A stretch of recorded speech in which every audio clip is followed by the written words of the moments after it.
Welcome to the Founders Garage podcast, where we talk to founders that are in the arena, actively building, and sharing real stories. And today, I'm very happy that we have Craig Ballantyne here. He flew in, he's attending an event that's in town here in Kelowna, which is Yeah, great. yeah, absolutely. And so we've been interacting for a while, actually, mostly through DMs, but Yeah, going between one of my Vancouver. Instagram buddies. That's right. Some of my fondest memories and interactions with you were when you were expecting baby coming and Yeah. like you posted a comment about a stroller, and I was so proud of the stroller that we got. We called it like the Lambo of strollers. Oh yeah. So I remember sharing that, and then we went back and forth. You sent me 2 books just on a whim, just sent them over, Mhm. and those were great. I really appreciate it. I thought it was cool that you fired over 2 books, which we'll get into on that front. Mhm. And yeah, I've just enjoyed your content. I enjoy what you stand for, all the stuff that you kind of are teaching in your events and your books and programs. I just think it's one of those absolutely crucial things where anyone that's building a company has a choice to take the sport of entrepreneurship as a personal development sport, level up, Mhm. discipline being one of the most crucial elements of that. And I feel like that's maybe a good place to start because everyone has a story and a journey, but you know, some of the stuff that you're introduced as is the world's most disciplined man. Right. To me, discipline is absolutely everything. It's the key to everything. And so, yeah, maybe start with how this kind of evolved, like where you started and kind of getting to this as your main ethos today. Yeah, so when people call me the world's most disciplined man, I don't mean any insult to like David Goggins or any Navy SEAL or anything like that because I'm by nature I'm one of the world's most undisciplined. But like you said, entrepreneurship is this game of personal development. And so I didn't want to be lazy and unmotivated and undisciplined. I wanted to be successful, and I realized I wanted those things more than I wanted to sit around and watch football games and eat chocolate cake for breakfast. So what I needed was systems. And discipline and willpower, those are fine things to strive for, the traditional concepts of it. But why not make things easier and set yourself up for success with systems, which is often elimination, preparation, and connection. The elimination of the negative is far more important than adding another good thing. And I like to use this little story. Like, imagine, Dean and I are at the start of the Boston Marathon. Somebody comes up to Dean and says, "Hey, listen, here, you're going to wear the brand new shoes that, the 2 hour marathoners run." You're like, "Okay, cool." And then I'm like, "Okay, what do I get? What do I get?" And they go, "You're going to wear a backpack with a 50-pound kettlebell in it." And that's obviously going to hinder me a lot more than the shoes are going to help you. And so people, when they think about discipline, they think about adding a cold plunge or adding a green juice or adding Hmm. this or that. But what really needs to be addressed is, well, you binge watch Netflix for 3 hours at night. You stay up late, you don't get up on time, you drink alcohol a lot, you overeat, you over caffeinate. And so all of these things, if we just work on actually removing those things, then we can get you further ahead than by adding new things. And so for me, like I had a lot of those problems in life, and binge drinking was one of them. And, toxic friends was another thing that if you remove that and you do nothing else to a person's life, they're going to get ahead in life because you just get rid of the ball and chain holding them back. So discipline, I became disciplined by removing negatives, by setting up my systems and my environment for success, and then by being around the connection part with people who were ahead of me and who made me think bigger and who also encouraged me to do the right thing as opposed to the friends who had encouraged me to do the wrong thing in the past. And just by doing that, success becomes almost automatic for you. And it's by setting yourself up for success through systems. Yeah, I agree. The systems thing is huge. And then also that piece of it's actually more about subtraction than it is It adding is. something else. And I think that's the trap too. Like in today's age, there's just so much consumption ability. And not only is there so much to consume, they make it so appealing and easy to consume. And I Absolutely. think the people, especially when you're younger, I think you fall into that trap of like, okay, I'll consume 55 other books and this other podcast, this other thing, where to a certain degree, on like all things being equal, there's certain things that are just more crucial than others. And the subtraction of things, we know more than I think we give ourselves credit for, where we know it's not necessarily about consuming 10 more podcasts because it's going to give us some secret element or some specific secret that we can action. It's more, we kind of know some things, and it's more about the subtraction of things that, if you're being honest and looking in the mirror, I'm going to benefit more by obviously reducing these things and focus on the stuff that I know I should be doing. Like Look, that's a big part of it yeah. too. Listen, we run a coaching business. And so every time we give somebody good advice, they go, I knew that. I just wasn't doing it. Yeah. Like we are not, in most cases, giving people brand new information. You are right. Yeah. And so for founders, one of the most important things that we almost force upon our clients is this is like a productivity hack that people are going to go and just think is so basic but so effective. We actually force them to take a walk in nature with no inputs. I love that. You do not need more inputs. You do not need more dots. You've collected enough dots. You Mhm. need time to go and connect the dots. And research shows that if you are in nature, you're in a novel environment, your brain works different. Very much like when you're in the shower. You have great ideas in the shower. Of course, they get away from you, they're slippery little Mhm. fish. But if you go back in history, and I've spent a lot of time, one of my favorite books was this book by a guy named Mason Curry, and it was called Daily Rituals. And I spent a lot of time studying the people in this book, and he went through like Beethoven and Mozart and Chopin and Tchaikovsky, and then Darwin and Dickens, and all of these people. And there was so much commonality in that they worked in the morning and then they went for a 2 or 3 hour Mhm. walk in nature. Well, Dickens, he actually walked the streets of London. Now, of course, in 18th century, there wasn't really much to do. So Yeah. go for a walk was kind of like one of your only things for entertainment. But all these guys, what they did was they put two and two together. They collected the information, they thought about stuff, then they went for the walk. Everything became clear. And then the next morning, they were able to create again. And, whenever everybody who was in school probably saw at one point a picture of Isaac Newton discovering gravity. And where was he discovering gravity? Sitting under a tree. Sitting under a tree in Yeah. nature, the apple fell on his head. I'm going to pretend that is for sure a real thing that happened, right? Because he was in nature. Yeah. And so, again, it's like you got to slow down to speed up.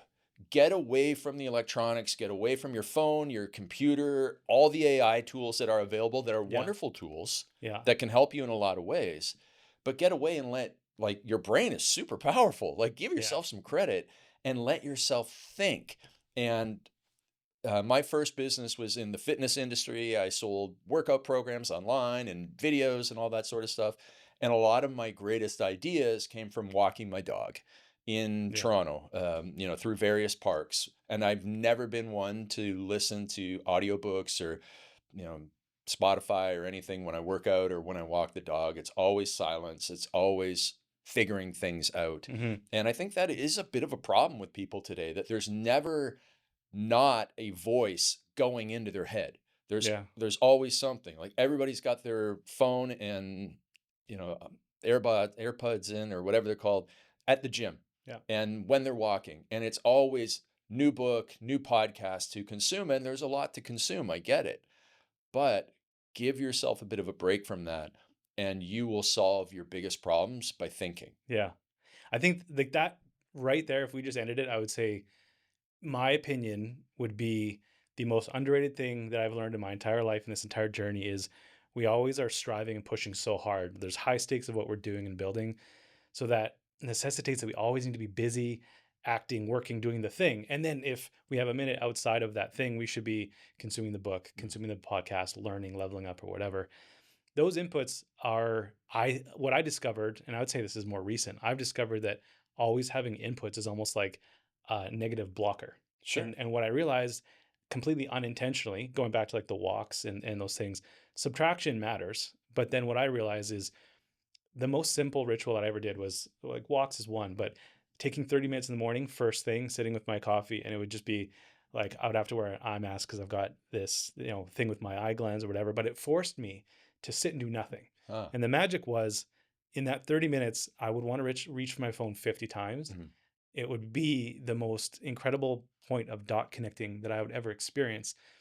And in doing that, what I realized was that dot connecting solved more problems than any single book, course, idea, piece of consumption material ever, because your brain just needs time to catch up. Mhm. You have so many things that you know, whether you give yourself credit for it or you consumed it 10 years ago, that only when you sit in the silence for like 3 minutes, the clarity can start, your brain can start to catch up.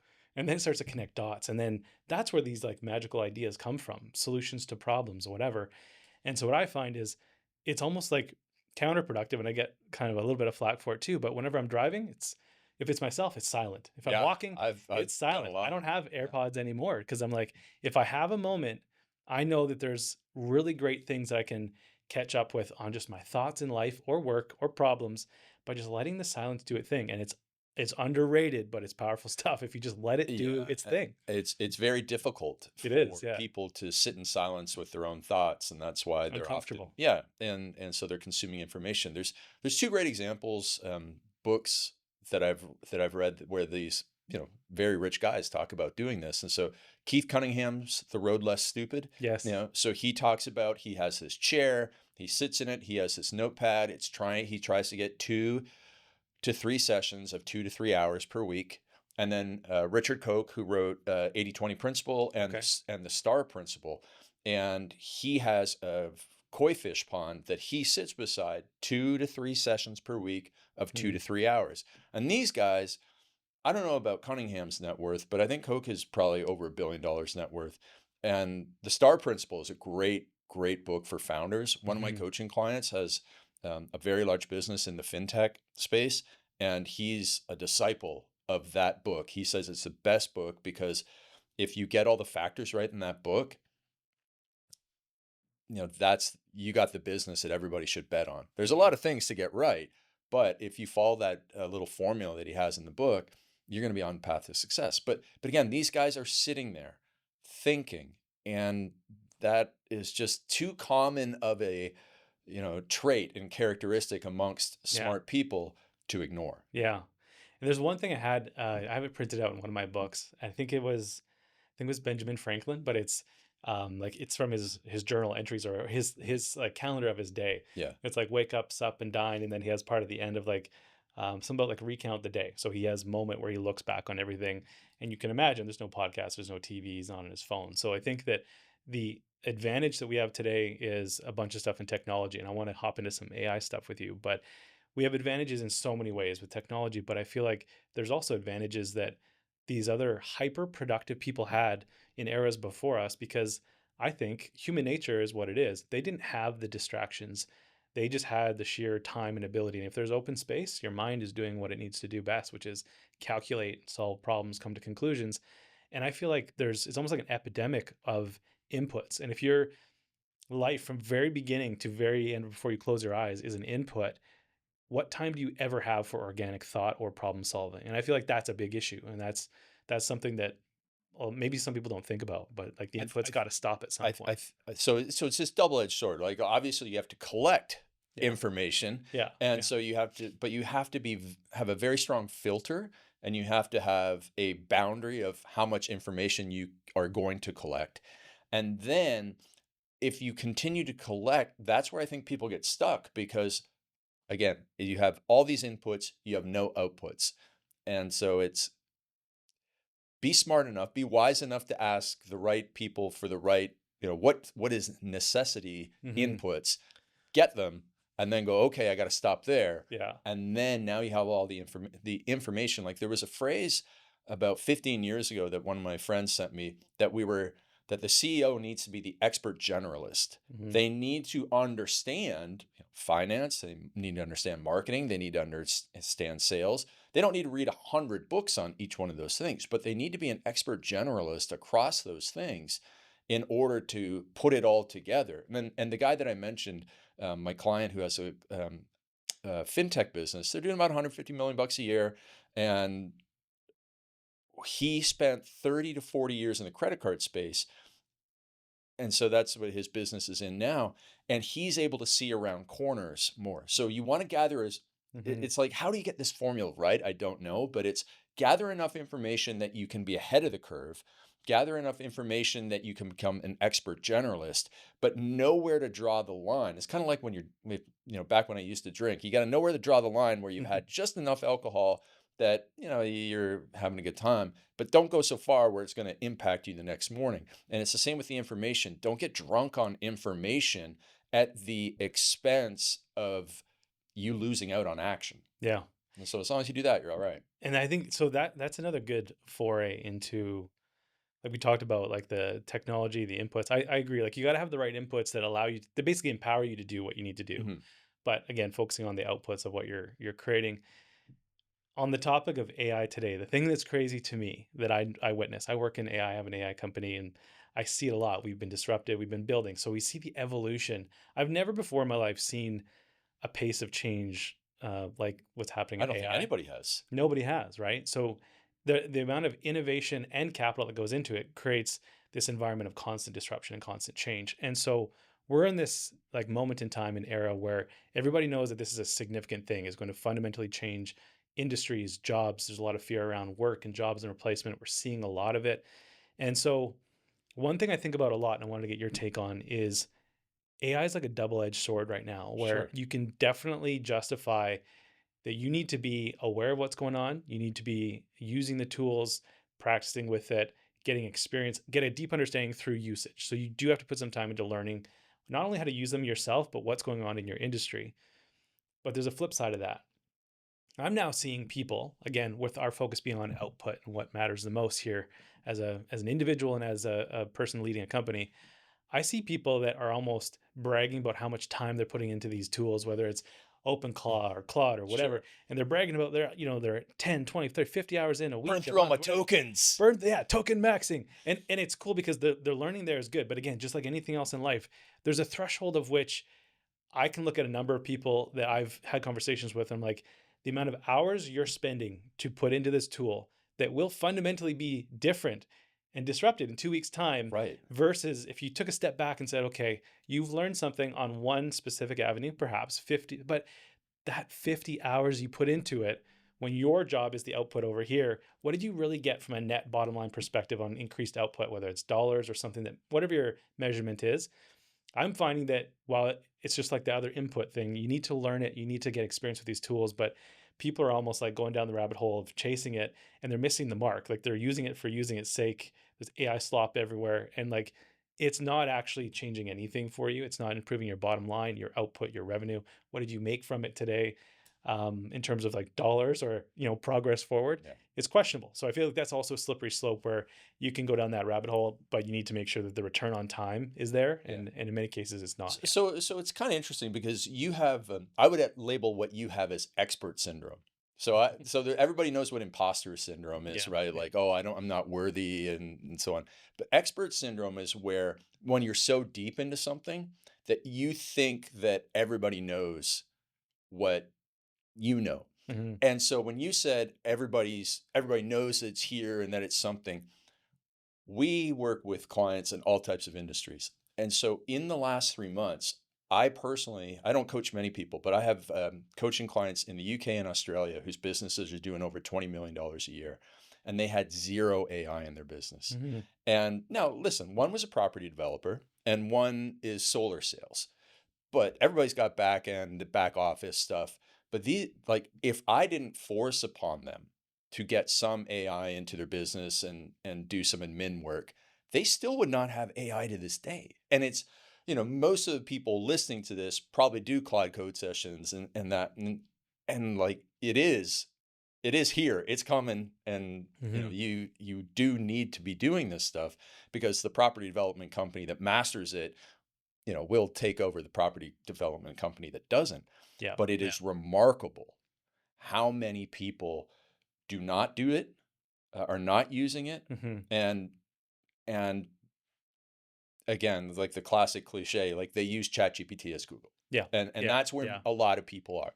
So, like even for me, I'm not deep into it, but I knew that we had to get into it more, Mhm. and so just a couple of months ago, what we did is I hired a guy in Vancouver to teach me, and then I flew my entire coaching team into Vancouver.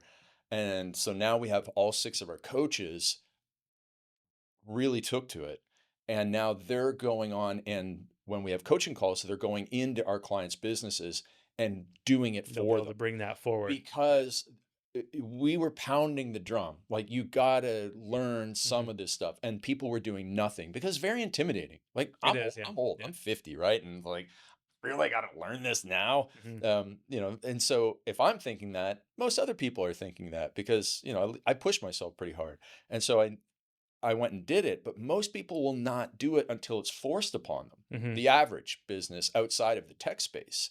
And so these companies that we're pushing on, and one of the reasons that I made our coaching team learn this, we did an 8-hour boot camp on Cloud Code, and then some of them just they were spending like 4 to 6 hours a day Yeah. Yeah. learning it, and so it's been really fantastic for us. But I was really terrified for some of our clients who are financial services, who Mhm. are like, I honestly don't know if you don't get with this, I don't know if your business is going to exist in 18 months. Because if you're like me, and quote unquote average person who's not in the AI space or the tech space, if you go outside and walk around, you live your life, like, you don't actually see AI anywhere, right? You've heard of it, and you're like, Mhm. oh, chat GPT, and like, we were talking about childcare, and we have nannies in the house, and it's like, hey, we need a recipe for like carrot pancakes is what they made this morning. And so, like, let's go to Chat GPT. Yeah. Chat GPT or TikTok. So the nannies go to one of those two as their sources of information. Like, that's AI to 90% of the human Yeah. population, if Yeah. not It's true. more. Yeah. And so we went and learned it. We're doing it. We're forcing it on our clients. We're now teaching our clients. We're now having boot camps of our own where our clients are coming in. We're building a business brain for them and stuff like that. But man, we were really scared about our clients in Yeah. some basic industries. And so that's why we really got into it. And I think what I was trying to go with was that right now, the average person doesn't really see it in their life. Mhm. And it's going to be like that until all of a sudden one day we come to a cliff. It's not going to be this gradual adoption Mhm. and over 5 years. It's going to be the next 18 months, cliff drops, and Yeah. now There's a 90%, breakwater for every industry. right, now Yeah. 90% of accountants are out of business because Yeah. why bother? You can do these tools. Yeah. Like, And on my side, like rather than I take a bit of a pessimistic lens to it. So rather than slag it, like I agree with what you're saying. And I think that the opportunity and onus on every business is like you've got to learn the tools and you've got to embed it. And I almost look at the analogy for me as like way back in a different life. I had a marketing agency, so it's focused on social media. And I think there was certain things that were similar where when social media came on the scene, it was like, what is this stuff? Oh my goodness. And then it was, you got to find someone to do it for you. And then it's like, no, of course you have to have someone inside of your team to use it. And it gradually goes from like this mysterious thing of what is it to then how do we use it? Let's get help doing it. And then we obviously embed it into our core systems. mhm, And I feel like it's not dissimilar, although this has more implications and it moves faster. My lens is the same where every single business needs to do it. But I feel like the little distinction there in just some stuff that I'm seeing is some people allow themselves to go too far down the deep nuanced technicality of it at the expense of other things in their business where someone in their business could figure out those other technical components because at the end of the day the system is built to do something in terms of an output for your sure. company. Your job is the outputs and the end results of your business, so you have to learn it, embed it, bring it in. But if a CEO is gone for 50 weeks because he's focused on something else, or 50 hours, um, a lot of things get missed, right? So I Right. feel like it's one of those things where it's a trap door. It can take a lot of time, but without any doubt, like we're seeing these industries, we're seeing like block layoffs. We're seeing if you do work behind a screen in a corporation, like there's a clock on a lot of stuff, and Yeah, there that's is. that's not just the across the board, but like that means a big percentage of it, and it's not gonna all happen at once. But when there's a breakwater of proving with like open available systems financial analysis for long-term investing, it's tied to these like low accessible online brokers. There's going to be elements of like a personal financial advisor that's just obviously going to go away. That's one of so many, and it's going to come for each industry. You have to learn it, but I feel like right now there's a little bit of a distinction and a nuance of what you also, just like anything else, empower your team to do, but based on systems and SOPs and principles. Bring this in, unpack it, convey it to the team, connect it to our systems. Let me see how I'm going to be using this. Let's make sure that's always on track with our expenditure and spend on what are our outputs and what are our priorities, so it doesn't become a giant science experiment. Right. Because the implications are huge. It's affecting every single business and industry. And it's, again, just like anything else in life, drinking or podcasts, like consume the most important information, do not ignore it, but there's a point of like diminishing returns. And Yeah. I think that's an important distinction that we all have to call that shot at some point. Yeah, and we see clients who go way too far with it. It's just like I used to go way too far with discipline, and I'll come back to that in a Hmm. second. But you can go too far with like you're automating something that should have been eliminated, and that's where people are wasting their time and energy. Like if you're automating the fact that you can go and gather more information. Oh, now you're just, you've done something that's not helpful. Yeah. But everything has what we call like a dark side, where it's if you've just gone too far, you swung the Dark side. pendulum too far, right? You swung the pendulum too far. You're cloud coding till 1 in the morning every night. Great, but what is the output? And it's the same with discipline too. Is I have a book called The Dark Dark Side side of of discipline. Discipline because I swung the pendulum too far. I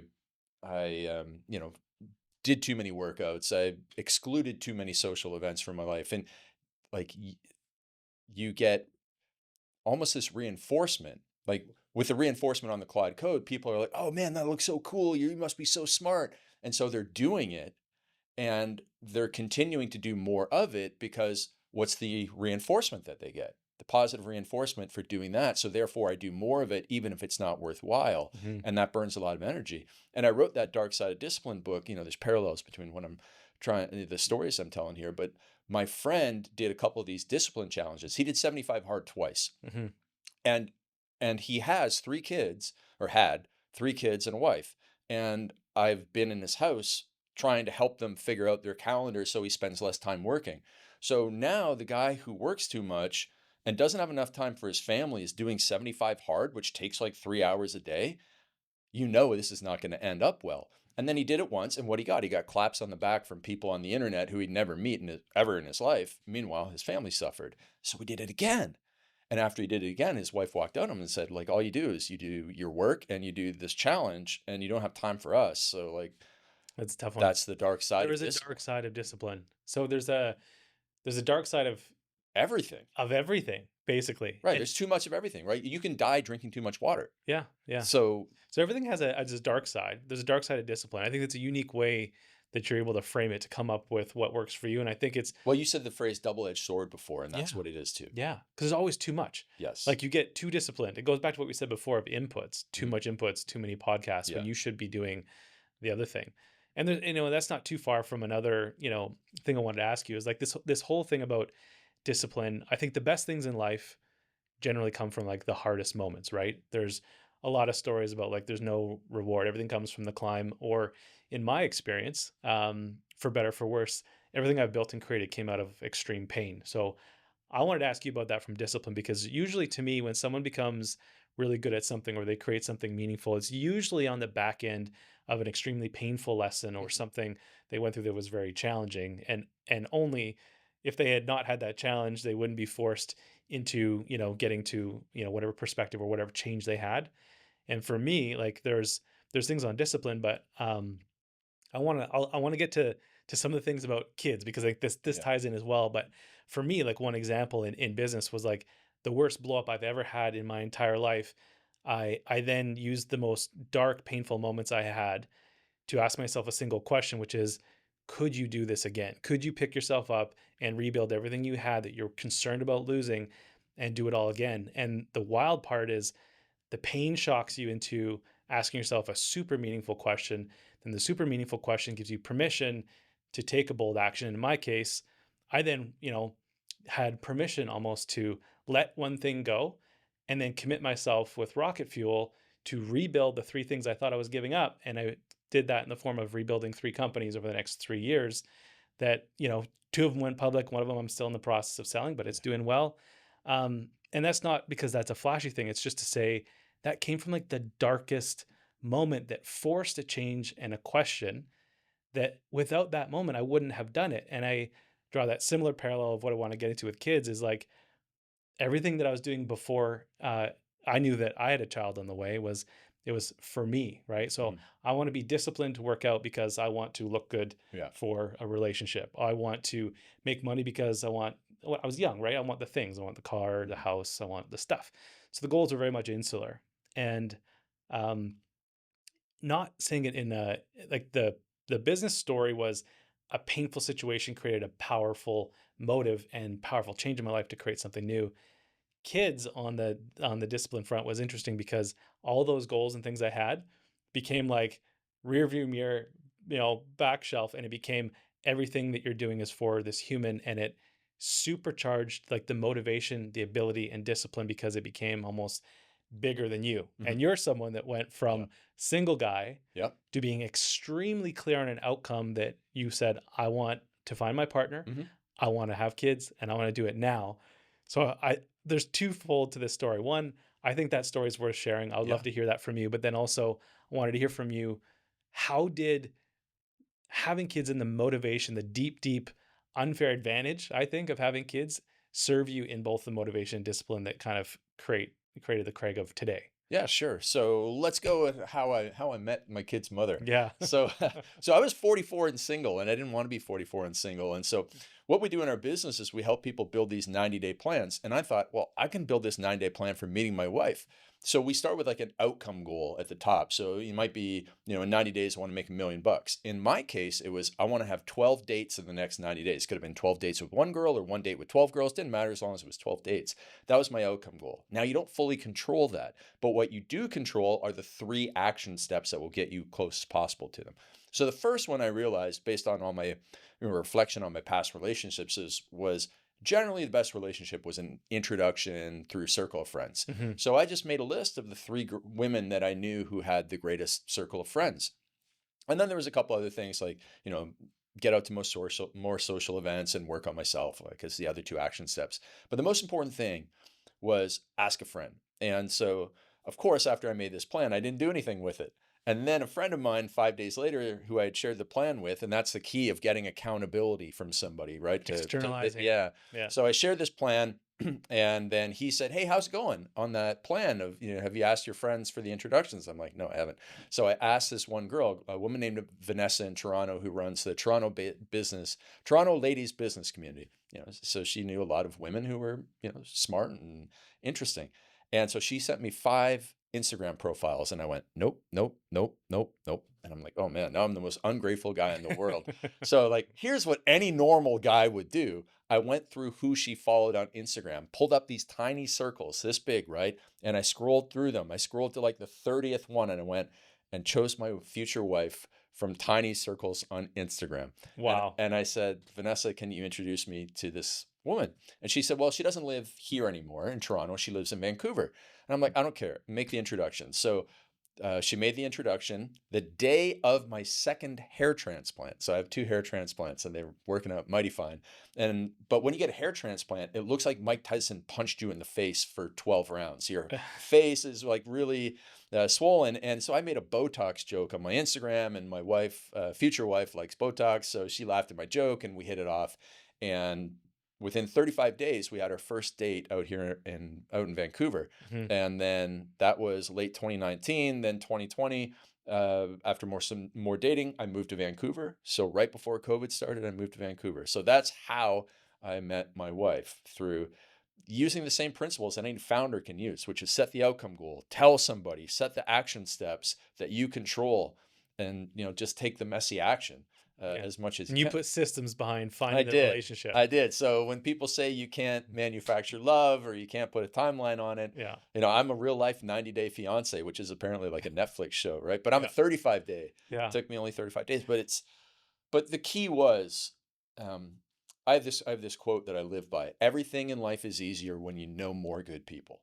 And I have Yeah. made, I'd say like 90 That's to big. 95% of the money I've made was because I asked a friend, I partnered with a friend, friends helped me, I helped them. Mhm. So almost all the money I ever made, the best shape I was ever in, I had a training partner who we trained all the time, and he's a great guy and he helped me out. And then when I wanted to find the love of my life, I asked friends, like everything in life. And when I wanted to write a book, I asked my friend who introduced me to Ryan Holiday, and he helped me write the book. And like everything was a matter of who you know. And so I Mhm. just like use this example. If you want to go to Disney and you want to go on the greatest vacation ever at Disney, and you only know 10 people, and you ask them like, hey, you got any tips? You're not going to get a whole lot of tips. If you know 1,000 people and you ask them for like good ideas on going to Disney, you're going to get a whole lot more tips. It's the like just know more good Yeah. people. and everything That's else huge. will come together. I mean, I think about that, like, we're on the Founders Garage podcast. That's one thing that after years of building, I realized so many times, and actually specifically when things were the hardest, where I'd go through something or something blew up, it's almost like there's this, not only does it suck, but there's, like, almost like a degree of shame, like you failed and, like, Yeah, you don't wanna admit that, and it sucks. So the thing that I did wrong, honestly, for, like, 20 years was I'll get very insular, and I'd make the joke that if I wanted to be, like, a closet heroin addict, I could, because, like, when something went wrong or bad, even, like, when I met my fiance, it was like I was in the middle of a business blow up, so when I met her, it was magical, and then I didn't text her back for a month, and she's like, "What the hell?" But for me, it was like I know exactly where I was at, and what I'm getting at is when I go through a hard challenge, I would just completely go into a dark hole, yeah. dark corner, and that's, like, the worst thing you can do. So And the thing that I hate about that is very common advice on yeah, social media by usually it's by like these 21-year-old kids who have no yeah, life experience and it's like go dark for 6 months. And listen, if you want to make a nation of school shooters, by all means, encourage that yeah, advice. But if you yeah, want people to get ahead, every single person I know who has become successful and has a great life expanded their circle as yeah. they got more successful. It's everything. Yeah, And that's the point, is like whenever I went through a significant challenge, I would go into a hole and I wouldn't speak to anybody. I wouldn't even return calls or texts. And like that's the worst that you can do. And right. who you know, how many people you know, and the power of community. It's like I didn't give myself permission to look at the real value of not just relationships. Relationships are everything, but community, specifically people that you can reach out to. That if you know 5 people and you're trying to list a company and you're in the middle of some sort of a battle with an investor, 5 people, they're not going to have your answer. But if you have a community of people, whatever your wide ranging issue is, whether it's around an HR problem, a business problem, personal problem, health problem, whatever it is, if you have community of people with a diverse array of experience, it's like the most invaluable thing in the world. You can, if you have the ability to confidently say, hey, this is what I'm going through and this sucks. And if there's a bit of a, trust in that circle and that community, you can air these things. And the chances are there's someone with willingness in that community that's been there before, they've been through it, and they can give you the advice that can only come from someone that has gone through the challenge you're going through. Yeah. It's invaluable. It's like there's nothing more valuable than that. And you're not alone, but then you also get a solution and support in the process. And like it's Yeah, huge. so I joined my first mastermind program in 2007. So it was a guy named Wow. Yannick Silver in the internet marketing world, and so I met people that I'm friends with to this day, 20 years later. And I joined Joe Polish's Genius Network, and I mean, you get these very successful people in a room, and there's a little bit of like, oh man, do I belong in here?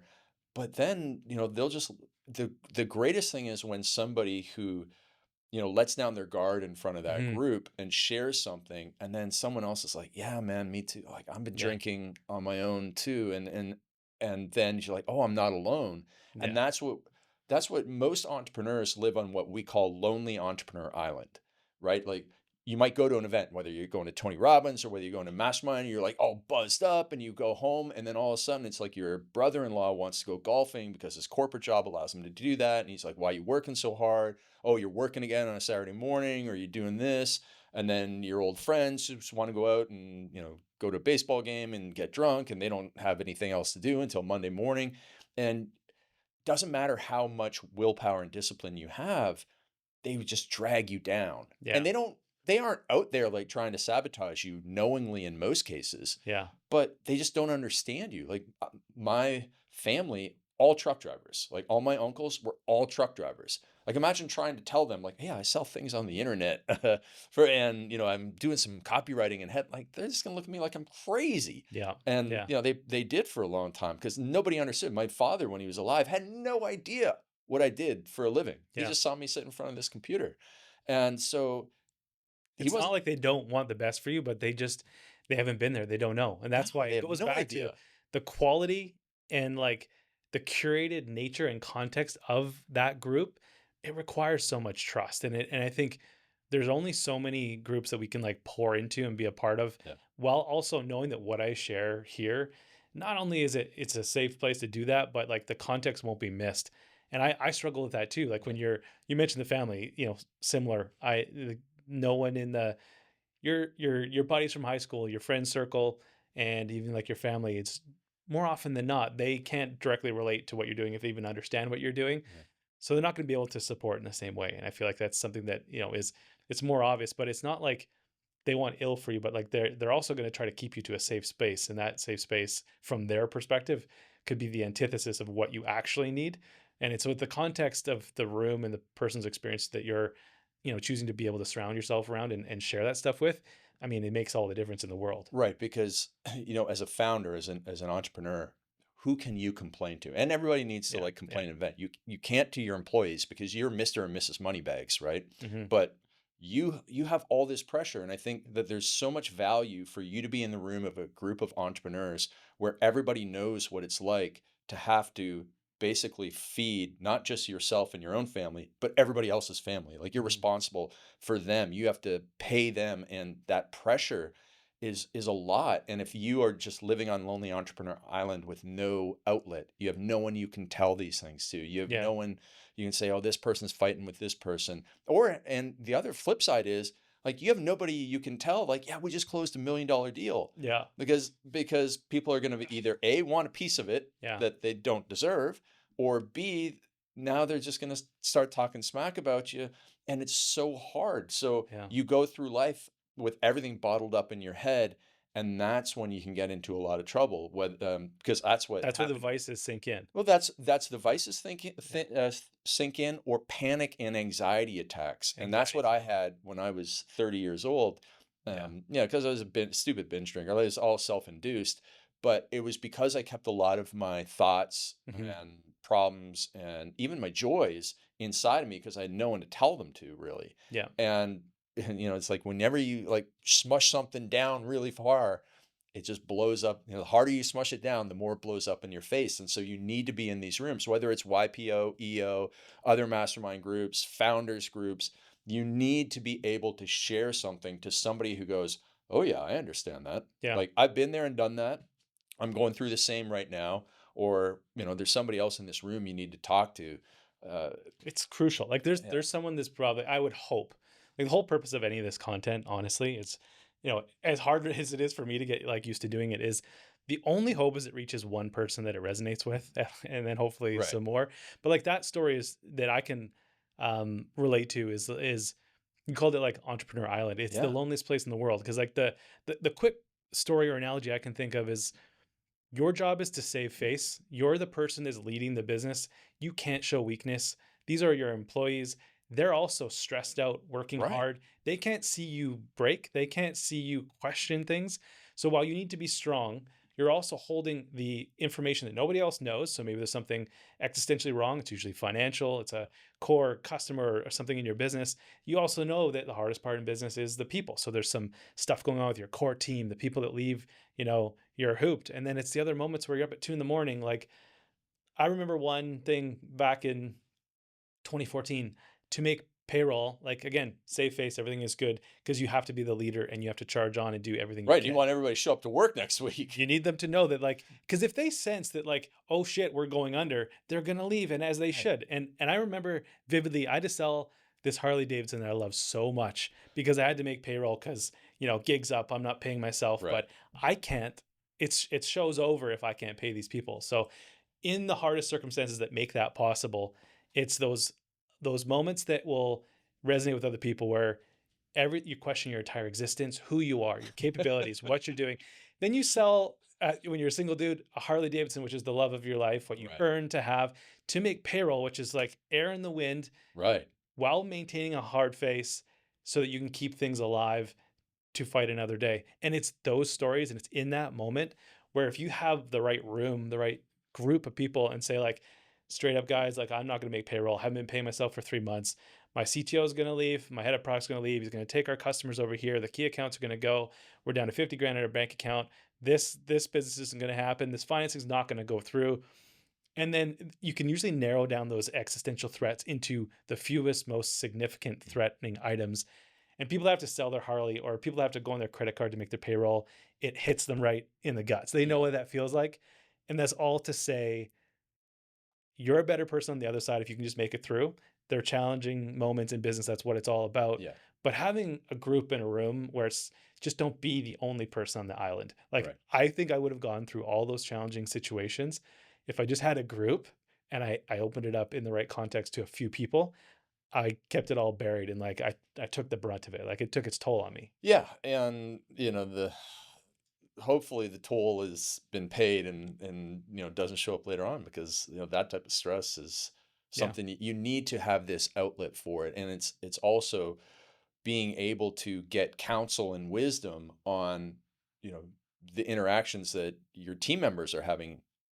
So if your CMO and your head salesperson don't get along well, Mhm. you can't go to them and say, "Hey, what do you think I should do about the sales guy?" You have to go to like some other counsel, and someone will say, "Hey, I was in this situation before. Here's what you're going to do."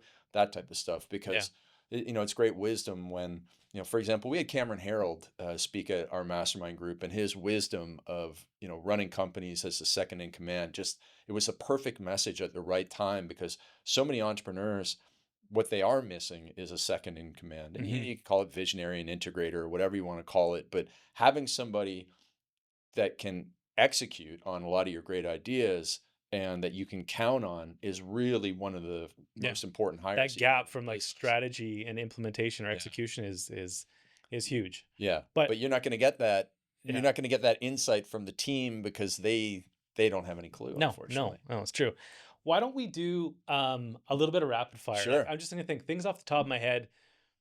I'm thinking about people I've encountered, let's say the last few months, but Yeah. also like the most topical things. So I think I've heard a story from you. Number one, let's just hit it nail on the head. Anxiety. It's the Yeah. worst thing in the world. I've had issues with it. I've had dark moments of anxiety. I had, a business thing that, made me ill. I had to go into the hospital and Yeah. recover. That was a long time ago. I never want to go there And again. see, that's the thing. Like most people are never like, oh, most people never understand that. Like you No, built a business and you put so much into it that that you ended up in the hospital because of everything's on the it. line. Right. And the crazy part is Not that we want that for anybody, but nobody, no. understand people have been there. A sidebar lesson, like I want to get like your quick shot, someone right now that's just like dialing, like boiling in anxiety. Like one of the things I've learned only now in the I would say honestly in the last 5 years is like you are not your company. Yeah. So when you go through these issues, not only do you question yourself, all of your Sure. talents, everything you've ever done. Am I going to lose everything I've ever made? Does everyone think I'm an idiot? Like you can literally go through a business blow up and like question your entire existence. And if it does blow up, the issue is a lot of founders are their company. They think they are. Like the identity is tied to it. One of the most freeing thing is to look at a company as the corporation, and from even like a legal perspective, it is its own living breathing thing. It is not you. Your Yeah. company is going to go away at some point. You need to objectify it in a way that you can realize, who am I without it, and not like when the worst stuff happens, we kind of draw the worst possible conclusion and then we think that we're a failure and it's all going to go dark. And the reality is that's not the case. Creating that separation is huge. But going back to anxiety, Yeah. if someone's going through it right now, like absolutely feel like, gigs up, anxiety's through the roof. Like when you have anxiety, you can't sit, you can't stand, you can't talk, you can't eat, you can't walk, you can't do anything. Yeah.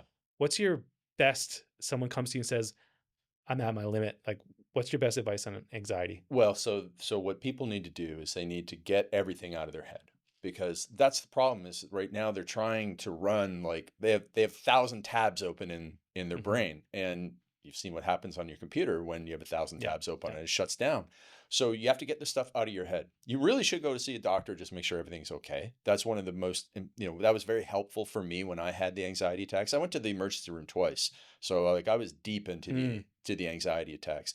And having the doctors go, "There's nothing physically wrong with you," was a weight of the world was taken off my shoulders. But then learning about outlets, because I kept everything inside. You need to get everything out. Then from there, you need to learn how to breathe. And I'm not saying that like facetiously. I mean, like literally, most people don't know how to breathe properly. It's true. Shallow breaths. Right. Yeah. Yeah, Yeah. and Yeah. especially like if you're hunched over doing quad code all the time, you're going to be Yeah. doing these short, shallow breaths, with increases adrenaline in the body, Mm. which leads to more anxiety. And so there's a reason why yoga and Tai Chi and all of these things have been around for Walking so in long. nature. Right. Because they teach you how to breathe properly. Yeah. And breathing controls your nervous system, and your nervous system controls how you are in these stressful situations and how much you can tolerate. So doing that, they're basically they're like, well, that's not going to solve my problems, but they will solve your problems because they allow you to think. Because, like you said, when you have severe anxiety, you can't think. Like you will operate about like 50% at best. Like I remember trying to go to the gym, I remember trying to work, and it was Yeah. just like Everything is just like mediocre at best. at Anything you best. do. Yeah. Yeah. And until you set yourself free. And so for me, what set me free was I went to the emergency room for the second time.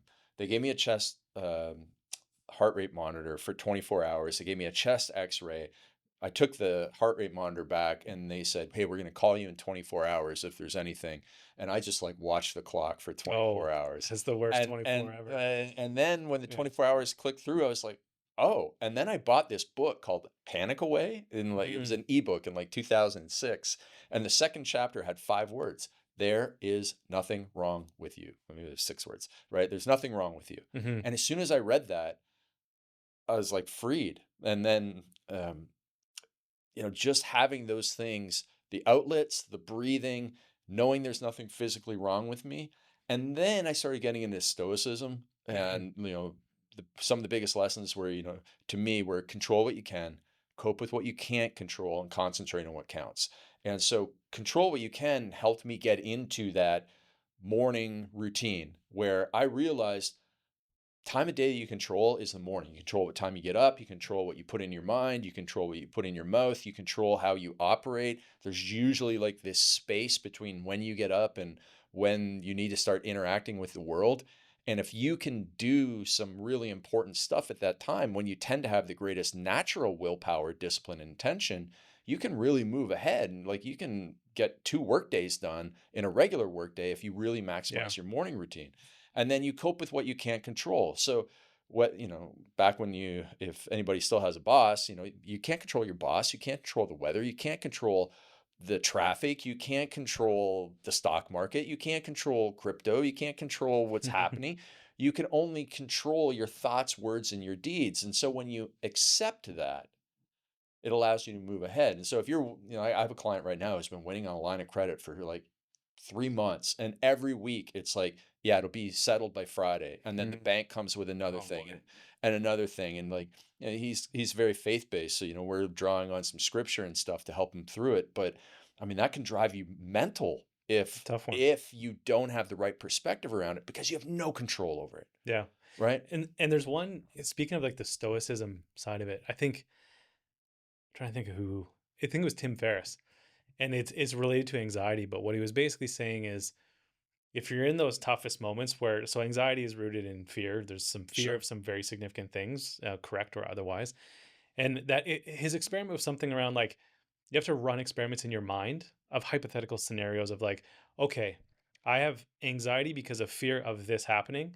And he forces you in the exercise to go to the absolute worst case and then go deeper, but like live it and like feel it. And it's all the way down to like, I'm afraid of this if it's a financial thing. I'm afraid of not getting this payroll. And if I do this, then these people are going to leave. And then if they leave, my company goes down. If my company goes down, I lose my house, my family, whatever. I'm living on the street in a bag. It forces you to like go through the worst scenario and confront the greatest challenge or the worst case scenario and then build from there. So it's almost like you get a little degree of comfort of like the absolute worst, and then you build back from there and obviously try to avoid that scenario. And there's it's often not what we believe that it is, but it's confronting that worst case reality that almost empowers you to kind of come to terms with, okay, that's the worst case.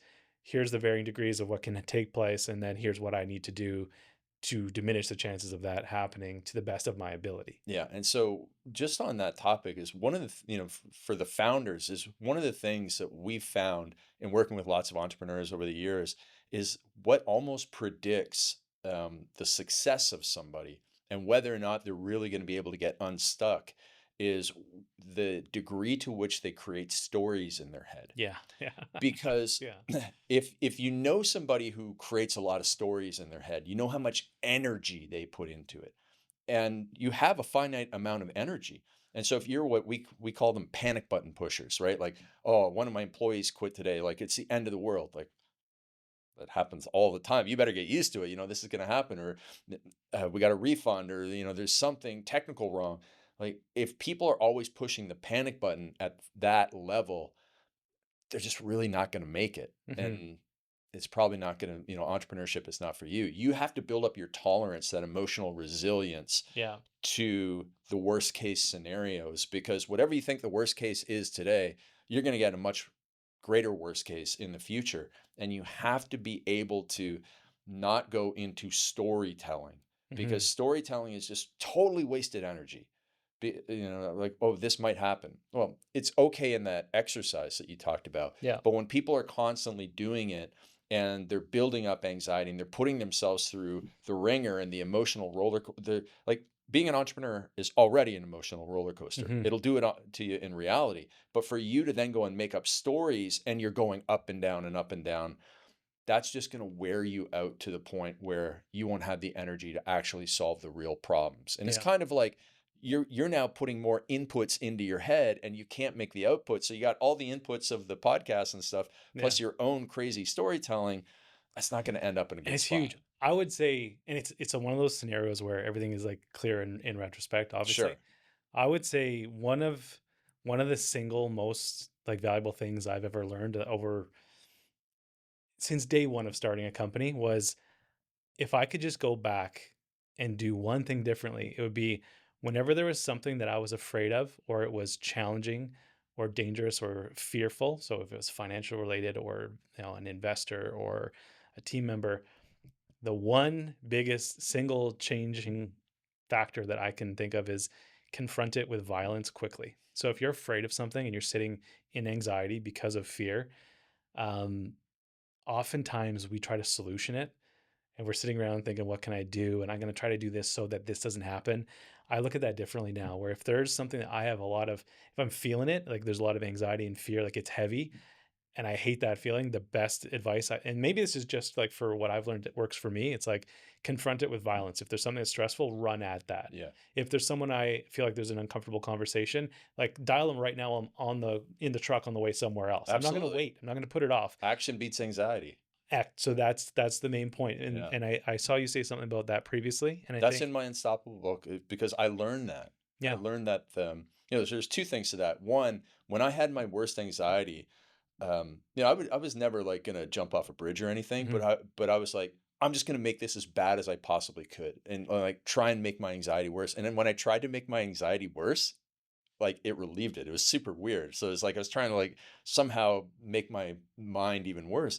And then I realized, like, when I had anxiety, if somebody asked me a question on like Twitter or Instagram or something, Instagram didn't exist back then, but whenever I helped somebody, my anxiety went away. Mhm. So I was like, oh, if I do something, so instead of me sitting here and like humming and hawing and stewing in it, I should just go and help somebody. And so taking action and helping somebody got rid of my anxiety, because you can't really be in generosity and gratitude and anxiety at the same time. No. They're Yeah. they're just in conflict.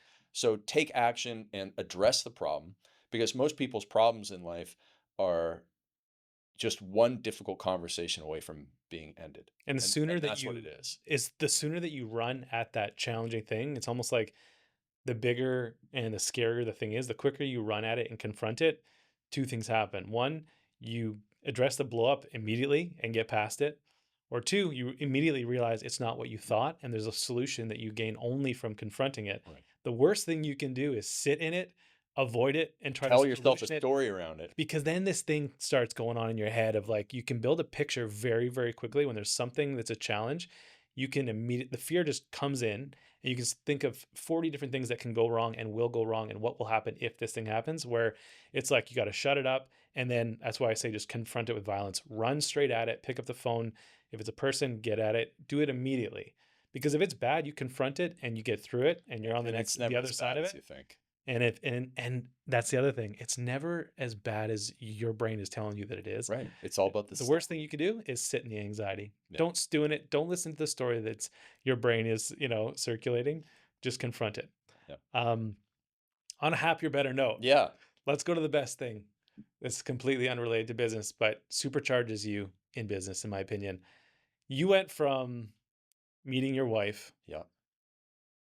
to 3 kids in like a snap of a finger. It was snap of three fingers. So Yeah. so talk to me about that, but mainly I want to hear what in your opinion it did for you in terms of like your own personal motives, who you are and how I'm assuming much better you are at what you do because you have them versus before you had them. Because to me, the way I look at this is, a child is like an unfair advantage and a superpower. My motivation, what I do and who I go to bat, what I go to bat for, and the reason behind it is orders of magnitude greater than if I was ever going to bat for myself. And I think it's a superpower. So that was a superpower for me. But you went from 0 to 3 kids. How did that change who you are and what you do and what you don't do? Well, I would say that it made me a much less selfish person. Hmm. So for me, the success was all about like traveling the world. I didn't really have a lot of stuff, but I was like one of those collecting countries kind of people, like 45 countries visited and that sort of stuff. And so I was always on the go, and when we had kids, it's like I do not want to be away from them at all. And I also need to spend be less selfish with my time. And so they acted as great boundaries.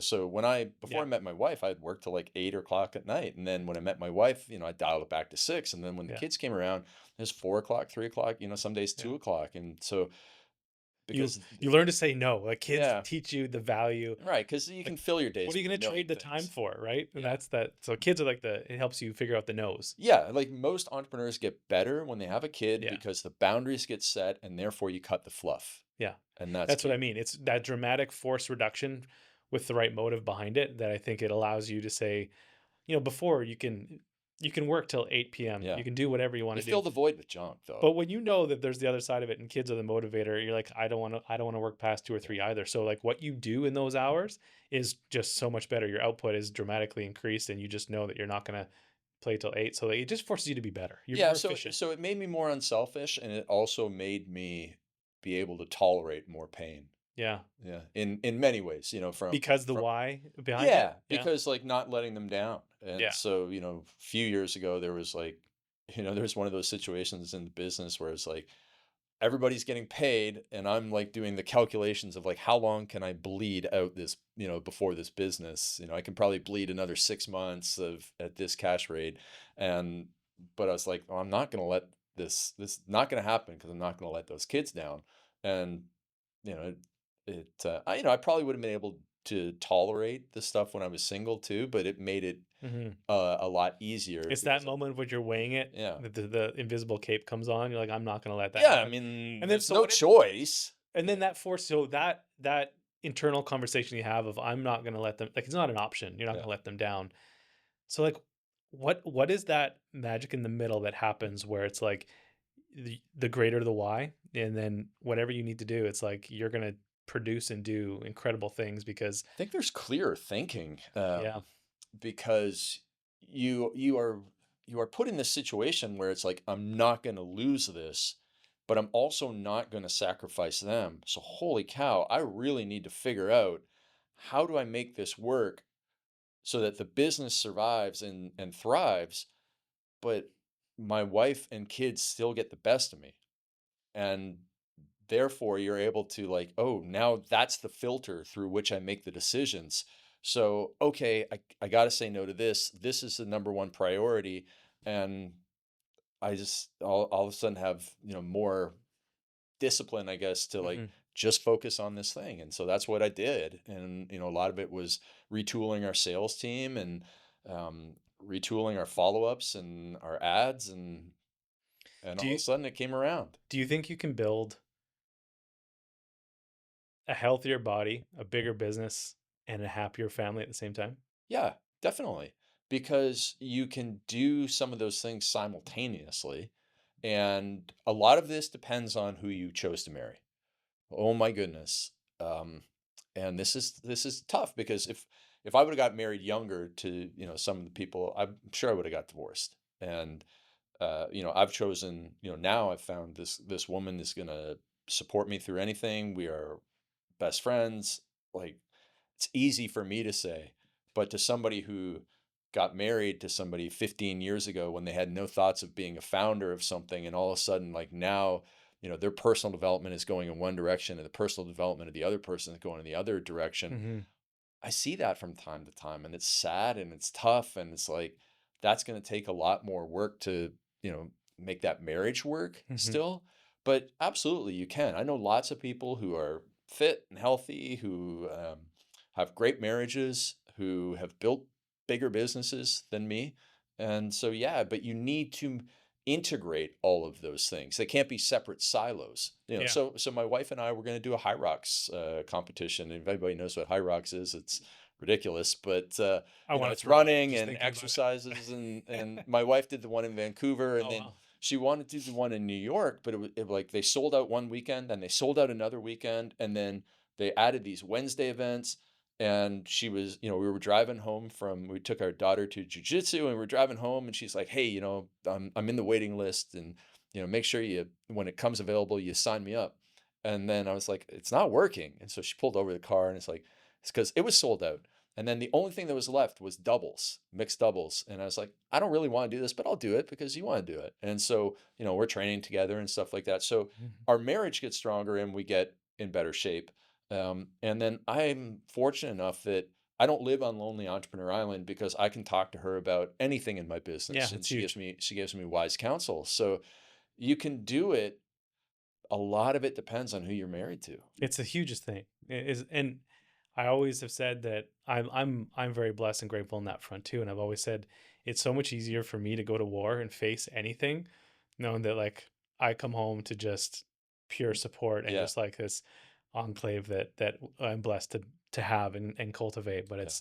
it's an important thing. It allows you to go to war and do a lot of things that are challenging if you know that you've got like the base laid. I feel like It's so it's important. a huge blessing to have. It's so And important. it's And similar to your health too, right? yeah, Like if you don't have that, you yeah, right. don't even play the game. Like you're gonna Yeah, it's a time.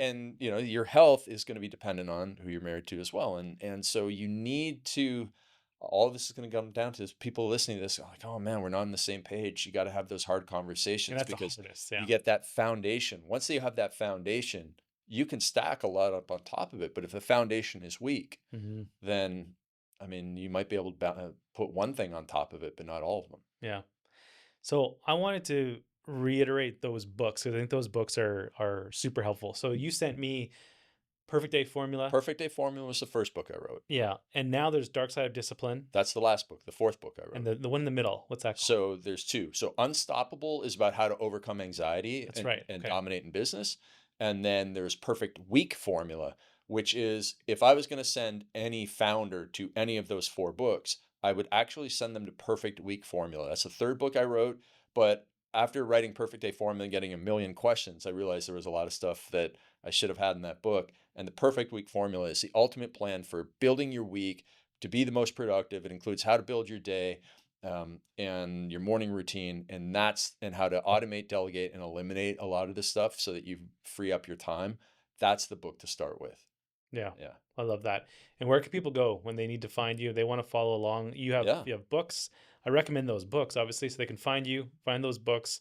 All the Where books else? are on Amazon. You can get the first three digital copies for free at craigballantyne.com/free books. Just download them and then hit me up on Instagram at real Craig Ballantyne. That's awesome. Yeah, All right, man. Well, we had a good chat before. We had a good chat here. There's gonna be many more chats to come from this as absolutely. well. But I really appreciate having followed you for, God, it's got to be at least 15 years from like the early to Yeah. rise to the books to Yeah. now to what you're doing, the events that you're hosting, the books that you're writing. I feel like it's just such an important thing for a founder to surround themselves with the right people, but also surround themselves with the right inputs, which is what you really write about, which Yeah. is like the discipline, the mind, the things that you need to do to set yourself up because everything in life is trade-offs and choices. And the discipline allows you to figure out what the priorities are Yeah. to make the right choices. And the net output on the other side is just better for business, better for life. So I appreciate you taking time before the event and Yeah. looking forward to do this again soon. Thanks, man. All right.